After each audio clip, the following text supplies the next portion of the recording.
Lucas 16, 19, a palavra do Senhor diz assim: Ora, havia um homem rico, e vestia-se de púrpura e de linho finíssimo, e vivia todos os dias regalado esplendidamente.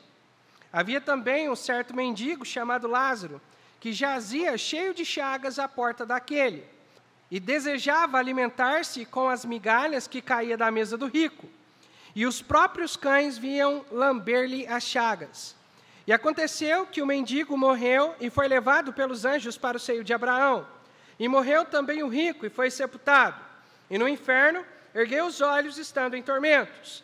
E viu ao longe Abraão e Lázaro no seu seio. E clamando disse: Pai Abraão, tem misericórdia de mim, e manda a Lázaro que molhe na água a ponta do seu dedo, e me refresque a língua, porque estou atormentado nesta chama. E disse, porém, Abraão: Filho, lembra-te de que recebeste os teus bens em tua vida, e Lázaro somente males, e agora este é consolado e tu atormentado.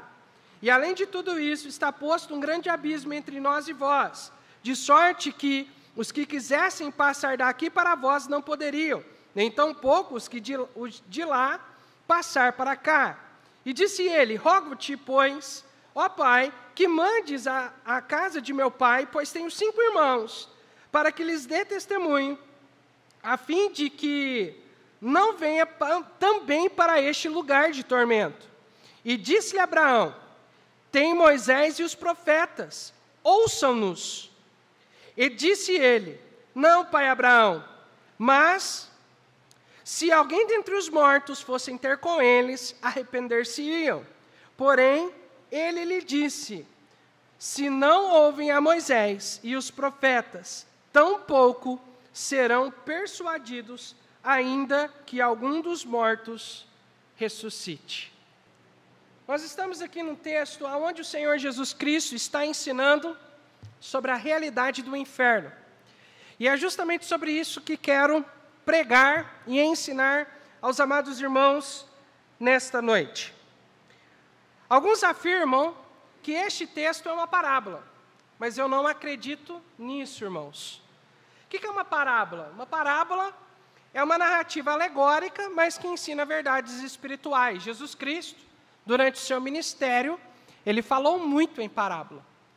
E algumas pessoas dizem que esse texto se trata de uma parábola. Mas eu não acredito nisso e quero dar 3 razões pelas quais eu não acredito nisso. Primeiro, porque nas parábolas não se dá nome próprio aos personagens. Em qualquer parábola que você pega, que Jesus apresentou, ele não dá nome próprio para ninguém. Ele usa pessoas figuradas e ensinam verdades, mas ele não cita nomes. E aqui nesse texto nós vemos um nome próprio: Lázaro. Segundo, nas parábolas de Jesus, ele sempre usou coisas cotidianas das pessoas para ensinar verdades espirituais.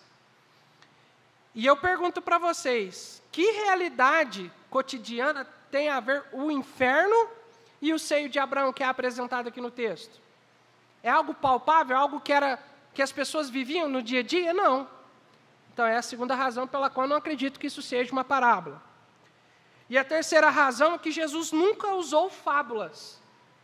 Jesus nunca usou algo, por exemplo, conto de fadas para ensinar verdades espirituais. Ele ensinava ali o serviço da roça, porque as pessoas naquele tempo, a maior parte era agricultores, né? Boa parte era agricultores. Então Jesus usou a agricultura para ensinar verdades espirituais, usou a pesca para ensinar verdades espirituais, como, por exemplo, Pedro era pescador. Então havia muitos pescadores naquela época. Então Jesus usou as coisas cotidianas do dia a dia. Hoje Jesus usaria, por exemplo, a plantação de banana como exemplo, que é uma coisa palpável, uma realidade. Plantação de café, né, trazendo aqui para a nossa realidade dos dias de hoje. Tá? Então Jesus usava aquilo que era comum das pessoas daquele dia para ensinar verdades espirituais. E sempre usava coisas concretas, coisas que existiam. Então, portanto, irmãos, eu creio que nós estamos diante aqui de um relato histórico, um relato espiritual que Jesus está trazendo para os seus discípulos, para ensinar a realidade do inferno. Inclusive, se nós pegarmos esse texto e compararmos com outros das Escrituras, nós vamos ver que existe um lugar chamado inferno, que existe um lugar terrível chamado inferno, e nós precisamos entender o que é esse lugar, o porquê que as pessoas vão para lá e como nós não podemos ir para lá. Se esse lugar realmente existe, nós precisamos entender que lugar é esse. Nós encontramos muito mais referências sobre o inferno do que sobre o céu. Há mais de 162 referências só no Novo Testamento que advertem sobre o inferno. E mais de 70, quase a metade dessas referências foram ditas pelo próprio Senhor Jesus Cristo. Com certeza, Jesus queria nos ensinar o perigo e a realidade desse lugar chamado inferno. E nesta noite, irmãos, eu quero mostrar biblicamente o que é inferno, quais as características desse lugar, e quem vai para lá, e qual a única maneira de nós não irmos para lá. Então, ore por mim, porque eu quero ser bem objetivo, para que nós sejamos edificados nessa noite. Em primeiro lugar, vejamos o que é o inferno. Definição. Existe na Bíblia 4 termos nos originais que são traduzidos como inferno na Bíblia. Um no hebraico e 3 no grego. As duas primeiras palavras que quero citar é Sheol, no hebraico, e Hades, no grego. As duas palavras significam um lugar dos mortos, o lugar para onde os mortos vão.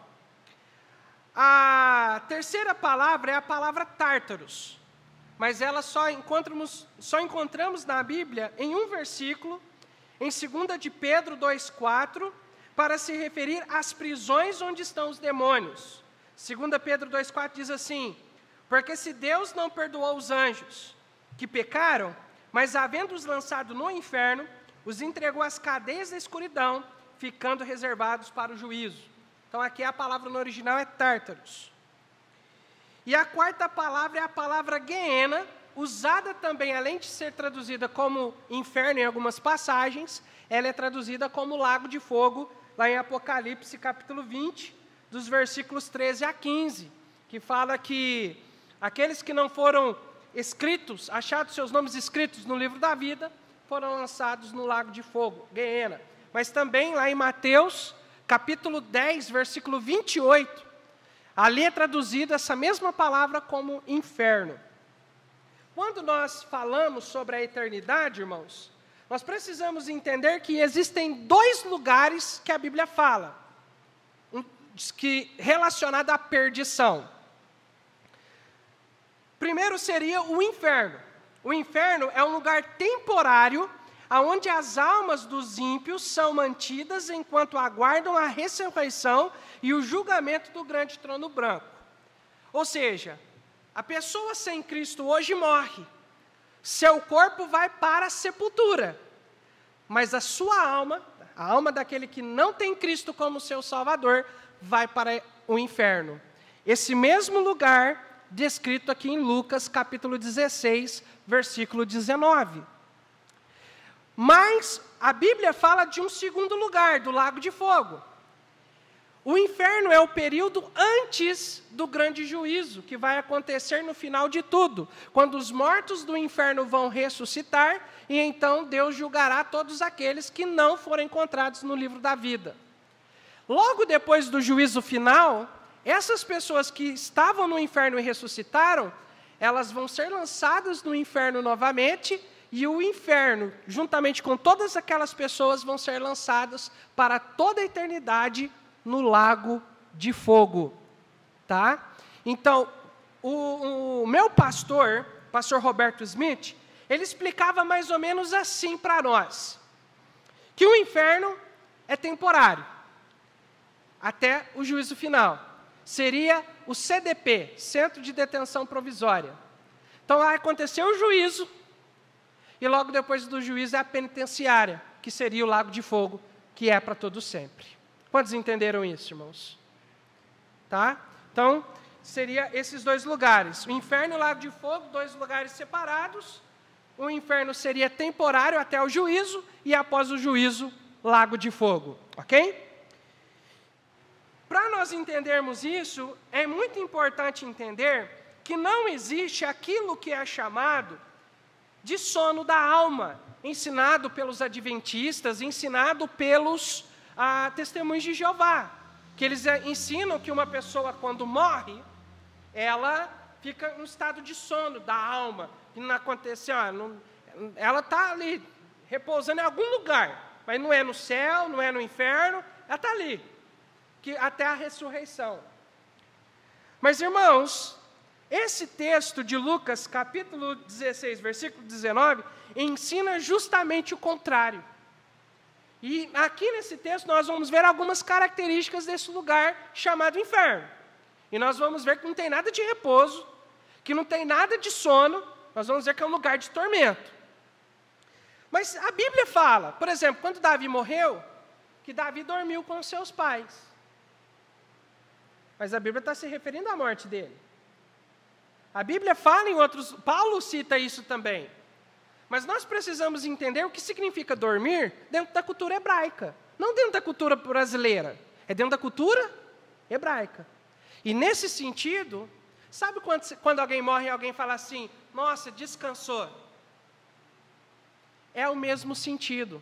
Isso no português chama eufemismo. É uma figura de linguagem para abrandar o impacto da palavra.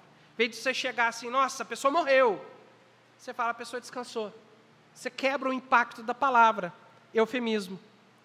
Entende isso? Então, dormir na Bíblia é uma figura de linguagem para se referir à morte. Seria a mesma coisa de dizer, ela descansou. Mas a pessoa que não tem Jesus, infelizmente, ela não pode descansar, justamente por causa do lugar que ela vai.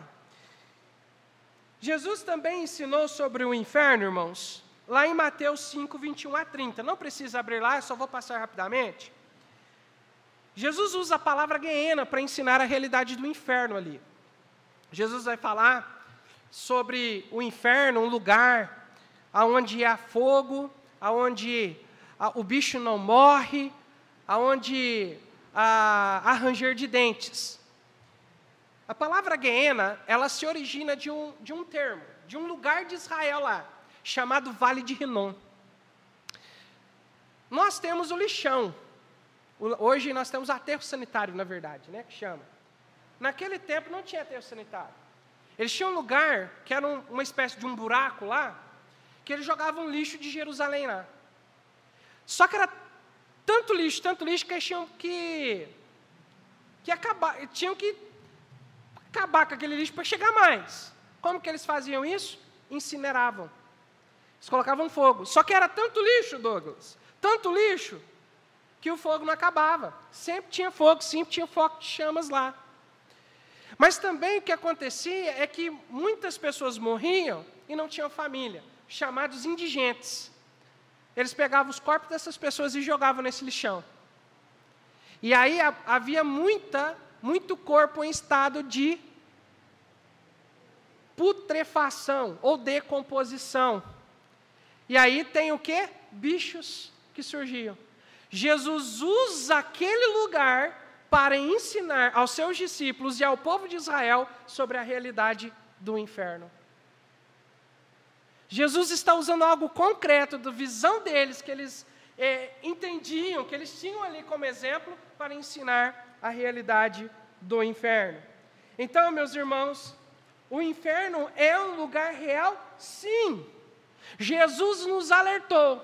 E nessa noite eu quero apresentar em segundo lugar algumas características desse lugar aqui no nosso texto de Lucas 19, do 16, 19 a 31. Primeiramente, de acordo com o nosso texto, o inferno é um lugar de tormento. Claramente, aqui no texto fica claro para nós, um lugar de tormento. É falado em vários lugares, um lugar de tormento, um lugar de sofrimento, um lugar onde a pessoa não vai descansar, a pessoa vai sofrer.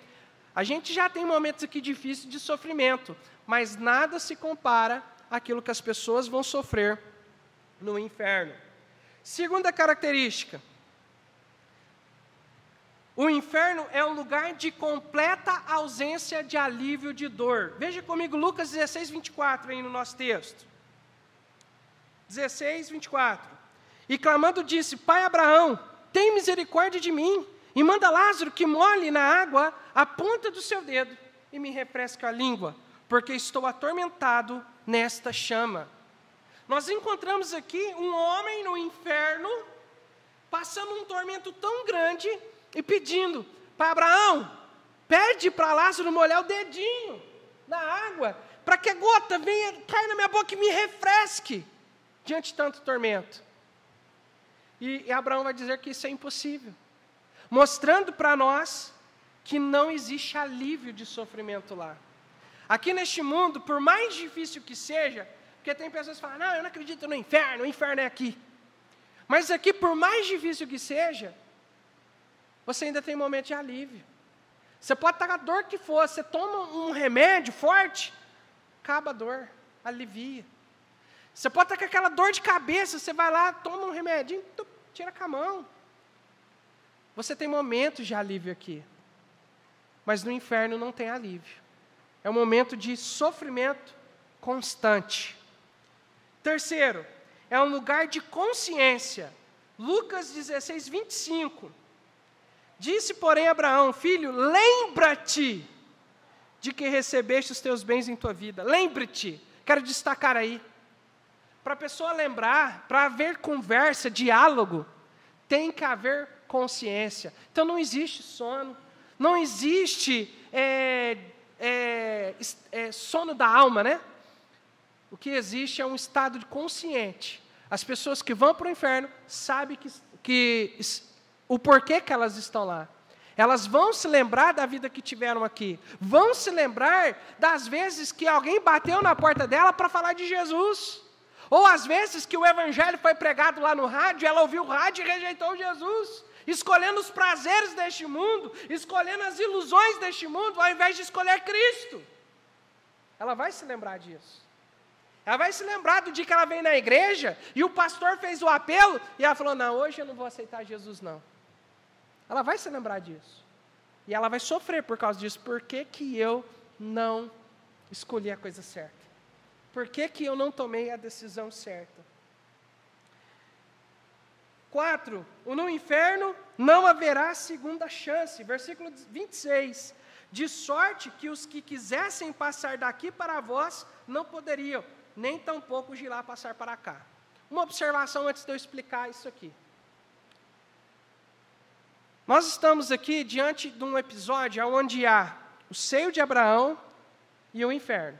E pela descrição bíblica, Abraão explica que há um abismo separando os dois. Mas como assim há um abismo separando o céu do inferno? Há alguns teólogos que acreditam que essa ilustração que Jesus traz para nós, ele está se referindo ao período antes da morte de Cristo. Ainda não tinha morrido na cruz, pagado o preço dos nossos pecados. E, portanto, esse lugar, o seio de Abraão, era o lugar aonde os crentes do Antigo Testamento aguardavam o testemunho do Cristo. Porque eles eram salvos não pelos sacrifícios ou pela religiosidade ou obediência à lei.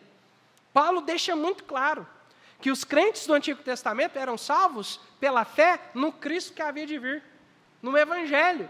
A diferença é que nós cremos em Cristo que já veio. Eles criam em Jesus que um dia havia de vir. E lá em Efésios, Paulo vai explicar que Jesus, ele levou cativo o cativeiro, que é justamente esses crentes do Antigo Testamento, que estavam nesse lugar chamado seio de Abraão, e quando Jesus ressuscitou, ele levou essas pessoas para o reino celestial, para o céu. Inclusive, quando Jesus ressuscita, é descrito na Bíblia que pessoas são vistas, que ressuscitaram com Jesus. São vistas, andando na cidade, pessoas que ressuscitaram com Cristo e que foram para o seio de Abraão. Então, são detalhes aqui, né, que a Bíblia deixa claro para nós. Mas, enfim, voltando aqui para o nosso texto, não vai haver segunda chance. Abraão está explicando, olha, não dá para sair daqui. Não existe purgatório. Não existe um meio termo. Se você vem, entra aqui, não tem como sair mais. É um lugar sem esperança. Sem esperança.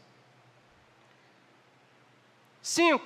Haverá completa separação. Versículo 26. De sorte que os que quisessem passar daqui para vós, não poderiam. Da mesma maneira que quem está no inferno não pode ir para o céu, quem está no céu não pode ir para o inferno. Uma vez lá, para sempre. E aqui, completa a separação, 2 observações.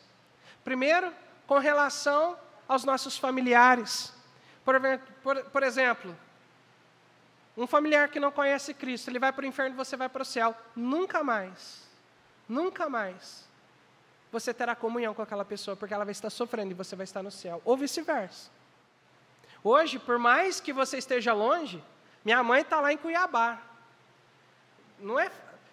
Se tivesse mais perto, mãe, era só pegar o carro e ir lá, almoça com a mamãe e volta. Mas minha mãe está a mais de 1.300 quilômetros daqui. Então, mas eu posso amenizar a situação, fazer uma ligação. Pego o celular, faz uma chamada de vídeo e eu amenizo a situação. Lá não tem isso. Para sempre, separados. Mas, irmãos, eu creio de todo o meu coração que lá vai ser uma completa separação de Deus. E é aí que eu creio o motivo pelo qual o inferno é tão terrível assim. Porque ainda que, por mais difícil que seja, nós temos a graça de Deus oferecida gratuitamente para nós. Mas no inferno não, irmãos. No inferno eu creio que é uma completa separação de Deus, e por isso que lá é tão terrível. Porque Deus é a vida, Deus é a paz, e longe de Deus é justamente o oposto, sofrimento e morte. E é justamente isso que a Bíblia usa para mostrar a realidade do inferno. Agora, quem irá para o inferno?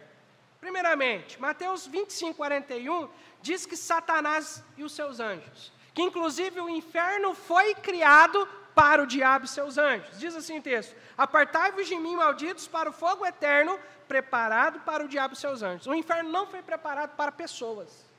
Não foi criado para seres humanos. Foi criado para o diabo e seus anjos.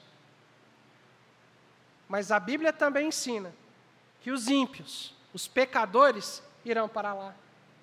Salmo 9:17 diz: os ímpios serão lançados no inferno e todas as nações que se esquecem de Deus. A palavra ímpio aqui, Jonas, é sinônimo.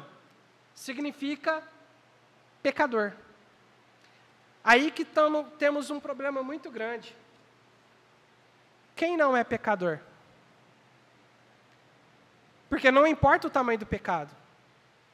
Não importa o tamanho do pecado. Se você pecou, contou uma mentirinha branca, roubou uma bala, ou desobedeceu seu pai e sua mãe, você é um pecador. Então você não pode ir para o céu. E se você não pode ir para o céu, é para o inferno.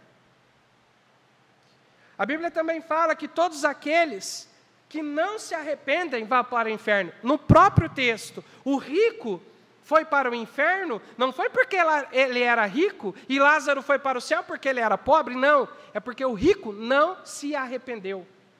Ele deixa isso claro para nós no versículo 30, que diz assim: e disse ele, não, pai Abraão, mas se alguém dentre os mortos fosse ter com eles, arrepender-se-iam. Então ele deixa muito claro que ele não se arrependeu, por isso ele estava lá. Outra questão também, rejeitar a palavra de Deus. O rico, ele propõe: Senhor, que alguém dos mortos vai lá avisar meus familiares. E Abraão deixa claro: não, eles têm Moisés e os profetas. Um termo usado para designar a palavra de Deus. Então, rejeitar a palavra de Deus, rejeitar o Evangelho, também me leva para o inferno, leva a pessoa para o inferno. Mas principalmente, irmãos, todos aqueles que recusam crer em Jesus Cristo é quem vão para lá. Porque apesar do pecado me condenar ao inferno, condenar a humanidade para o inferno, hoje o único pecado que leva a pessoa de fato para o inferno é rejeitar Jesus. É rejeitar Jesus. João 3,18 diz assim: quem crê em Cristo não é condenado, mas quem não crê já está condenado porque não creu em Jesus. 1 João 5,12, quem tem o Filho tem a vida. Quem não tem o Filho de Deus não tem a vida. Jesus é o caminho, a verdade e a vida. Somente por Jesus é que o ser humano, o pecador, pode ser salvo do inferno. Jesus é o único que pode salvar. E aqui nós vamos já para a nossa reta final. Como não ir para o inferno? Somente através de Jesus. E é aí, irmãos, que está a graça de Deus. João 3,16, porque Deus amou o mundo de tal maneira, que deu seu Filho unigênito, para que todo aquele que nele crê não pereça, mas tenha a vida eterna. Perecer aí nesse versículo, irmãos, é não perecer no inferno. A Bíblia odeia o pecado, porém ele ama o pecador. O pecado nos condena ao inferno, mas Jesus está chamando, Ele está clamando: vinde a mim, para que sejam salvos. Porque salvação, Douglas, só existe em Jesus. Ele é o nosso Senhor, Ele é o nosso Salvador, que morreu na cruz por nós. E sem Jesus não existe céu. Sem Jesus, o que existe? Inferno. Por isso as pessoas precisam de Jesus. Precisam de Jesus. Jesus Cristo, Ele veio para morrer na cruz. Jesus Cristo, Ele veio ali como homem, em carne, deixou a sua eternidade para encarnar, vir em carne a este mundo, para como homem poder se oferecer em sacrifício em nosso lugar. A morte de Cristo, ela é substitutiva no meu e seu lugar. A morte de Cristo é expiatória, foi para pagar o preço dos nossos pecados, para que através do sangue de Cristo, que foi o preço pago, eu e você pudéssemos ter liberdade. O sangue de Cristo é propiciatório para cobrir os nossos pecados. E a morte de Cristo é suficiente, porque Jesus Cristo morreu, foi sepultado, mas ao terceiro dia Ele ressuscitou, amém, irmãos? E hoje Ele está vivo, Ele venceu a morte, e todo aquele que crê em Jesus, que confiar na sua obra na cruz, é salvo, irmãos. Para que nós sejamos salvos, nós precisamos reconhecer que somos pecadores, reconhecer que o nosso pecado nos condena ao inferno, mas depositar a sua fé, depositar a sua confiança completamente em Jesus, em quem Ele é e na sua obra redentora. Jesus Cristo, irmãos, Ele pagou o preço para nos salvar da condenação do inferno. E todo pecador que crê em Jesus, irmã Hilda, que confia em Jesus, na obra que Ele fez na cruz, é salvo do inferno. Para que o pecador não vá para lá, para o inferno, ele precisa se arrepender dos seus pecados e entregar sua vida ao Senhor Jesus Cristo. Se porventura há alguém aqui ou que nos assiste, que ainda não é salvo, arrependa-se dos seus pecados, crê em Cristo, para que seja salvo do inferno. Jesus, Ele usa um exemplo aqui em Lucas, de alguém de um fazendeiro, que falou: olha, eu vou derrubar todos os meus celeiros e vou construir outros maiores, porque eu quero trabalhar bastante, quero ganhar riquezas, quero juntar dinheiro aqui na terra. E Jesus usa a expressão louco: hoje te pedirão a sua alma, o que tens preparado para a eternidade. Quantas pessoas estão aí vivendo no mundo, estão aí desfrutando dos prazeres que o mundo oferece, nas garras de Satanás, iludidos, enganados, sofrendo nas mãos do diabo, mas rejeitando o único que pode salvá-los.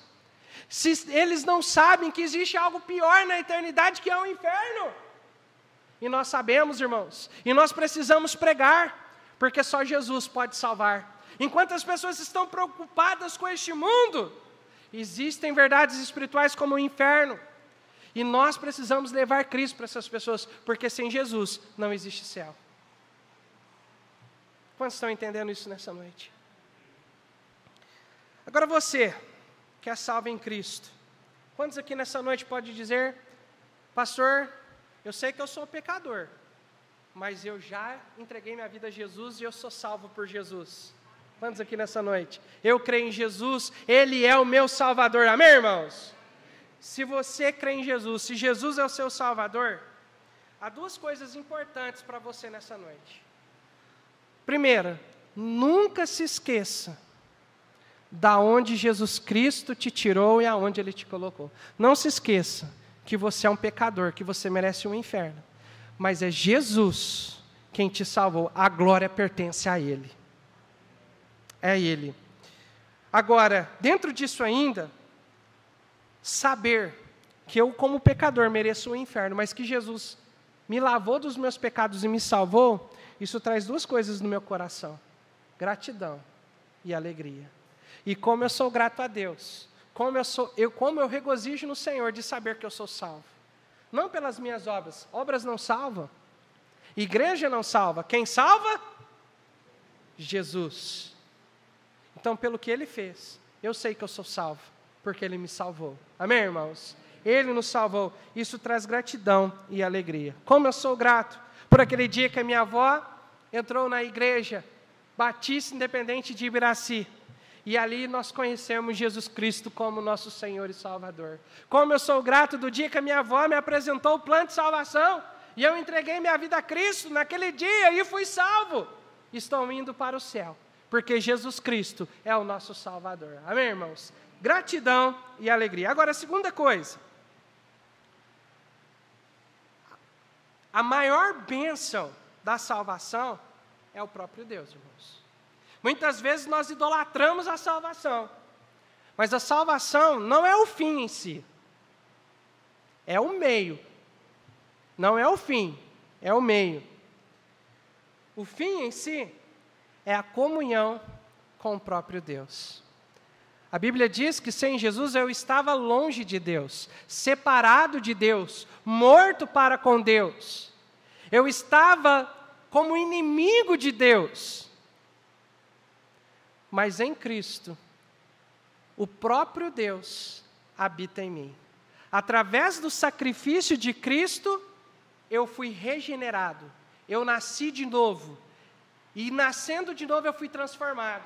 E agora, em Cristo Jesus, eu tenho comunhão com o próprio Deus. Irmãos, a paz, a alegria, a satisfação não estão na salvação em si. É através da salvação que temos acesso a isso. Mas essas coisas que eu acabei de citar, alegria, paz e satisfação, está na pessoa do próprio Deus. E é nele, na comunhão dele, que nós vamos desfrutar paz, alegria e ter satisfação no nosso coração.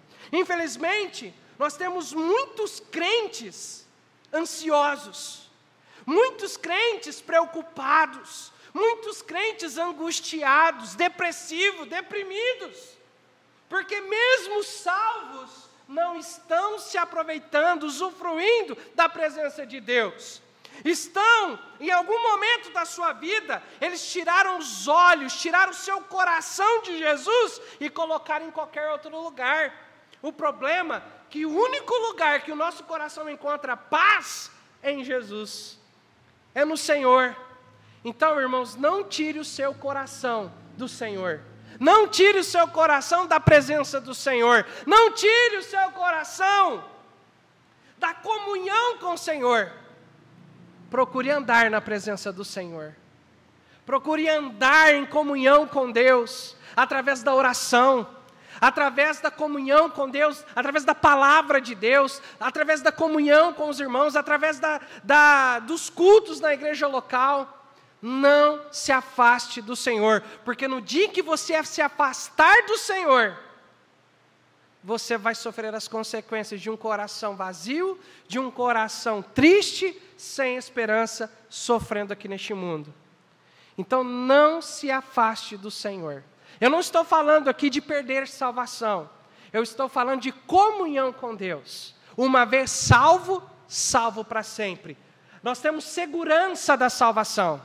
Irmã Angelina, uma vez que nós somos salvos, nós vamos ser para sempre salvos, porque a nossa salvação é pela graça.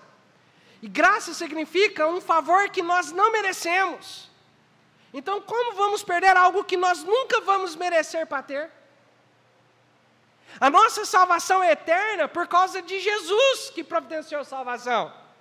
A nossa salvação é eterna porque a obra de Cristo, que é a obra salvífica, que salva, ela é eterna, ela é poderosa para nos salvar e nos manter salvos. A obra de Cristo está consumada, nada mais precisa ser feito, basta nós confiarmos.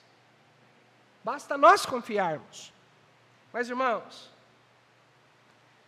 então a salvação é eterna, mas a comunhão com Deus pode ser prejudicada pelas nossas escolhas erradas. Coloque o seu coração onde ele tem que estar, na presença do Senhor.